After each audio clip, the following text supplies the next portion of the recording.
J'ai regardé un tuto de l'acteur lui-même le faire. Mesdames, Messieurs, bonjour et bienvenue sur cette toute nouvelle vidéo. On enchaîne nos reviews de toute la série Cobra Kai et aujourd'hui on s'attaque à la 4e saison. Allez, tu me laisses un petit pouce bleu, tu t'abonnes si ce n'est pas déjà fait et sur ce, lançons-nous avant la dernière partie.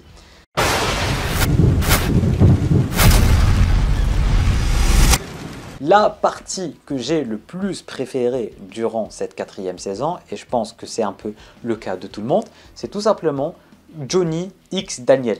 C'est un de mes arcs préférés de toute la série. Johnny qui se met à peindre la palissade, c'est beaucoup trop symbolique, j'adore. Daniel qui se met à se friter contre des mecs, j'adore, c'est beaucoup trop symbolique.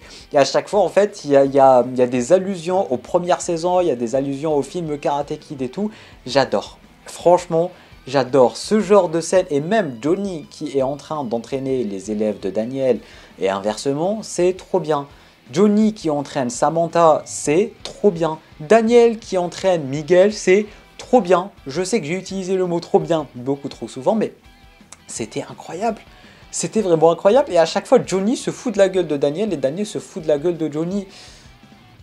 C'était trop bien. Même à un certain moment, il y a eu une scène où Daniel voulait que ce soit les enfants qui pensent le truc du de la nouvelle arène. Et Johnny se ramène avec une penseuse électrique. C'est beaucoup trop drôle à un certain moment. Quand Daniel était en train de se friter avec les mecs, il lui a dit t'étais où? Il lui a dit moi pas être là, tu vois. Mais vraiment, il y a des petits clins d'œil par-ci par-là durant cet arc de la saison 4. C'était incroyable. Et ça a duré jusqu'à la fin de la saison. Même à la fin, avec le tournoi, Daniel a demandé à Johnny de l'aider. Sam qui se met à faire le truc de la bouteille avec Johnny. D'ailleurs, je sais le faire. Attendez, si je trouve une bouteille, j'ai pas de bouteille, mais est-ce que j'ai une bouteille? J'ai une bouteille. J'ai regardé un tuto de l'acteur lui-même le faire. J'ai regardé un tuto de l'acteur lui-même le faire. C'est trop bien, c'est trop stylé, je suis désolé, mais c'est trop stylé. J'ai passé quoi?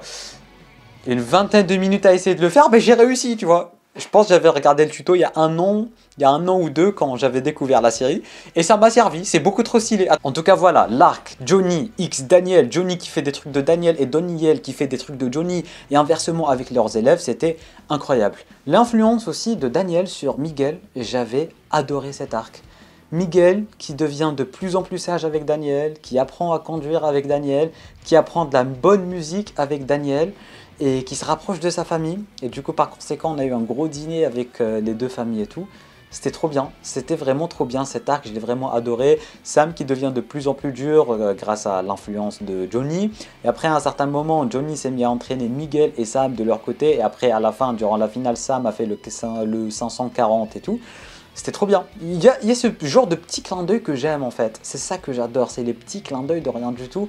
Et ça fait plaisir pour des fans comme ça fait vraiment plaisir. En ce qui concerne Robbie, déjà ce qui est sûr, c'est que c'est mon Robbie préféré depuis la saison 1. Vraiment, c'est mon Robbie préféré. Le développement du personnage est vraiment incroyable. Et après, sa relation avec Kenny, le fait qu'il rejoigne Cobra Kai. Mais surtout, c'est sa relation avec Kenny et son côté mentor en fait. Et plus il voit Kenny devenir une mauvaise personne, plus il se rend compte en fait que lui aussi c'était un bon petit connard, tu vois. Et du coup, plus que ça avance, plus il va se rendre compte que c'est pas forcément une bonne personne. Et à la fin, avec le tournoi surtout, quand il va défoncer Kenny, quand il va voir un peu les répercussions du tournoi, il va voir un peu les répercussions de Cobra Kai, il va se rendre compte qu'il est un peu sur le mauvais chemin, il va revenir vers Johnny et tout. Et l'arc de Robbie se termine très très bien durant cette saison 4 franchement.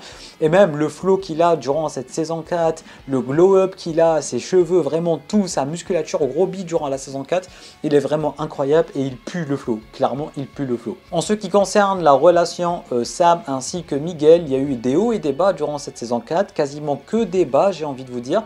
Et c'est globalement que à cause de Miguel, parce que Miguel, durant cette saison 4, il est un peu perdu, que ça soit du côté de son père, du côté de Johnny, le tournoi, il est un peu perdu, il sait rien. Et en fait, plus ça avançait dans sa relation avec Daniel, plus il se rendait compte en fait que le fait qu'il connaissait pas son père, c'était un peu problématique pour lui, parce que d'un côté il avait Daniel, d'un côté il avait Johnny, mais il connaissait pas forcément son vrai père, tu vois. Et après, on a eu un Miguel qui était tout le temps pensif, un Miguel qui pensait pas forcément au karaté, un Miguel qui était en train aussi de retrouver son prime, j'ai envie de vous dire. Et à la fin, avec le tournoi, il a pris une décision que, même après mon 4e visionnage, ça me fait bizarre que Miguel ne soit pas revenu, tu vois.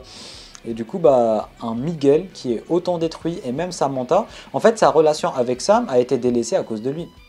c'est un peu lui le fautif dans sa relation avec Sam. C'est vrai que elle a un peu exagéré durant les soirées et tout, et surtout notamment en ce qui concerne Robbie ainsi que Tori, et c'était un peu aussi l'influence de Johnny sur Sam.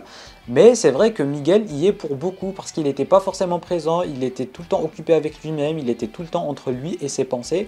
Et durant cette saison 4, c'est clairement pas le meilleur Miguel. Miguel saison 4, ce n'est clairement pas le meilleur. Et quand tu vois le début de la saison 4, quand tu vois Kenny, à quel point c'était un personnage incroyable et comment il s'est fait maltraiter par LaRusso. Mais bon, excusez-moi, mais il faut qu'on parle de LaRusso et ses potes. J'arrive pas à les prendre au sérieux. Mais c'est des gamins! C'est des gamins! J'arrive pas à les prendre au sérieux, j'arrive pas à me dire qu'ils arrivent à maltraiter à quelqu'un qui a littéralement leur... Ça fait trop bizarre le harcèlement durant cette saison, ça fait trop bizarre. Mais surtout le mec avec beaucoup de cheveux là, le blond avec le pote blond là. Mais il a tellement pas... Les gamins, voilà, c'est tout ce que j'ai à dire, c'est les gamins, quoi. Oh là là, c'est grave, je vous jure, c'est grave. C'est aussi durant cette saison que la relation entre Sam et Tori a encore plus explosé. C'était vraiment des passes, j'ai envie de vous dire. À chaque fois, il y avait Tori qui faisait quelque chose à Sam, et après Sam qui faisait quelque chose à Tori. C'était comme ça durant toute la saison, et c'est pour ça un peu que la relation entre Miguel et Sam c'est un peu cassé, parce que Sam n'avait que Tori en tête, et du coup, l'influence de Johnny sur Sam, bah, Sam avait frappé Tori quasiment à toutes les occasions qu'elle avait. Là où Miguel, il avait beaucoup plus l'influence de Daniel, et bah c'était un peu... En fait, ils ont un peu changé de camp. Là où Miguel était supposé frapper le premier, machin et tout, Miguel, à un certain moment, il a pris les Cobra Kai, il leur a donné rendez-vous dans un stade de foot, et après, ils sont pas partis. Et en fait, c'est des petits quelque chose de rien du tout, mais ça a leur importance, parce que c'est Cobra Kai. Tu connais les personnages, tu sais comment réfléchissent les personnages, et du coup, il y a des trucs, tu vois que ça colle pas. Il y a des trucs, tu vois très clairement que ça colle pas. Cette saison 4, c'est aussi la première apparition officielle du retour de Terry Silver. Terry qui est très clairement le plus grand point fort de cette saison 4 parce qu'il a trop de flow. Sa musique est incroyable. La musique de Terry, elle est incroyable, la musique de Terry. C'est trop bien. À chaque fois que j'entends cette musique, j'ai des frissons. Il a beaucoup de flow. La musique a du flow, du coup ça lui rajoute du flow. Flow. Terry est incroyable. Terry est beaucoup trop incroyable. Il a trop de flow. Et du coup, durant la saison 5, on va se taper que du Terry. Ça va être bien. Et même durant la saison 6, on se tape que du Terry, tu vois. Et du coup, Terry, franchement, c'est un des meilleurs ajouts. À voir comment ça va se terminer avec lui durant la saison 6. Bon, il y a sûrement des petits cours qui vont spoiler de toute façon dans les commentaires. Alors faites vraiment très attention à vous. Mais bon, Terry, vraiment, c'est le plus gros ajout. Et pour le coup, on voit que John Kreese commence à devenir un peu gentil parce qu'on commence à voir son point faible qui est très clairement Johnny et ça se voit. Et là, tu vois un peu qu'il devient une vraie personne. Tu commences à voir qu'il commence à avoir des sentiments et ça continue à se développer jusqu'à la saison 6 où Johnny va le sauver et tout. Du coup, il y a un petit truc avec Chris que j'espère va s'améliorer parce que Chris, en fait, j'adore ce personnage et surtout quand on voit ses flashbacks du Vietnam parce que le bébé Chris, il est incroyable, le bébé Chris. Franchement, il est banger. Ce qui nous ramène maintenant vers le tournoi. Les tournois dans Cobra Kai qui sont toujours aussi incroyables. Ils n'ont jamais raté les tournois. La hype est présente, l'excitation est présente, le suspense est présent. Tu as cette montée d'adrénaline et pour le coup, cette fois-ci, ils ont ramené une chanteuse méga connue que je ne connais pas. C'était trop bien. Le tournoi était vraiment trop bien. L'enjeu est présent, tout était présent. Même Tori, durant le tournoi, elle commence à se rendre compte que Cobra Kai, quoi, tu vois. Et du coup, ça avance. Le tournoi, il était incroyable, comme tous les tournois. Et j'ai hâte de découvrir le tournoi de la saison 6. Ça me fait une excellente transition pour terminer la vidéo, parce que j'ai clairement plus rien à dire en ce qui concerne cette saison 4. Bref, n'hésitez pas, vous, à me dire en bas dans les commentaires qu'est-ce que vous pensez de cette saison 4 de Cobra Kai. Le petit pouce bleu, l'abonnement, si ce n'est pas déjà fait, en cliquant juste là. Tu peux regarder une autre vidéo en cliquant juste là ou juste là. Sur ce, moi, je te dis à très bientôt pour une toute nouvelle vidéo. C'était Namiat. Portez-vous bien.